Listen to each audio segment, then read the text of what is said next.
तस्मै श्री गुरु ना, ये सब जब आर्डर में लिखा है तो आप समझ रहे हो कि गुरु की उनके मन में क्या भावना होगी, और उस गुरु का क्या वो अपमान होने देंगे जज साहब?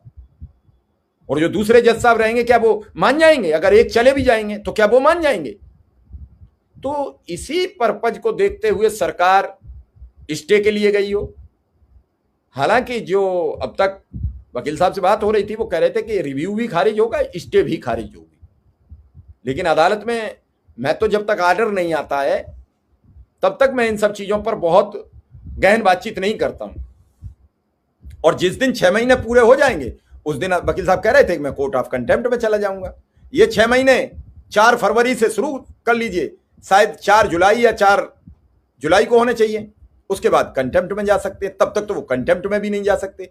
तो इसलिए बहुत ज्यादा सोच विचार नहीं करना चाहिए। अच्छा, अदालत ने भी 6 महीने दिए थे, तो जब तक टाइम फ्रेम पूरा नहीं होगा तब तक अनुदेशकों के वकील अपनी तरफ से इस केस में बहुत ज्यादा कुछ इंटरफेयर नहीं कर सकते। उनका यह कहना था, उनका कहना था कि ज्यादा ज्ञान ज्यादा जोगी मत ठोजार, ज्यादा ज्ञान खतरनाक होता है।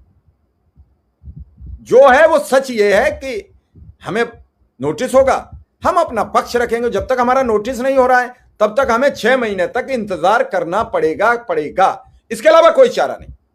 6 महीने बाद फिर हम विचार कर सकते हैं,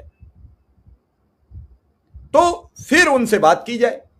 इसीलिए कल उनसे विधिवत बात की। उन्होंने कहा क्योंकि आज टेट का एक बड़ा केस उनका हियरिंग पे था, तो बोले हम टाइम आपको नहीं दे पाएंगे। अब आज टेट वाला भी उनसे पूछना, फिर बात करेंगे क्या रहा, क्या इसमें कुछ डेवलपमेंट हुआ है, तो कल आपको बताएंगे। लेकिन अभी आप ये कह दो कल हम कह गए वकील साहब आएंगे, मैं बिल्कुल नहीं आपसे कह रहा हूं। तो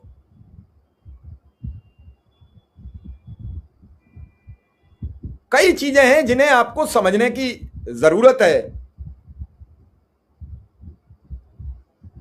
अब जो स्टे के लिए गई है अब उसमें देखते हैं क्या होता है, और अभी तो अदालत के ऊपर ही भरोसा रखना पड़ेगा।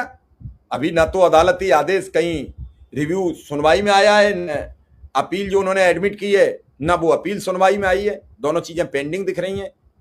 अब बाकी जब कुछ शुरू हो तब उस पर कुछ सवाल किए जाएं, तब फिर लोगों से जानकारी ली जाए, तब बात की जाए। उससे पहले अगर हम कुछ भी कह रहे हैं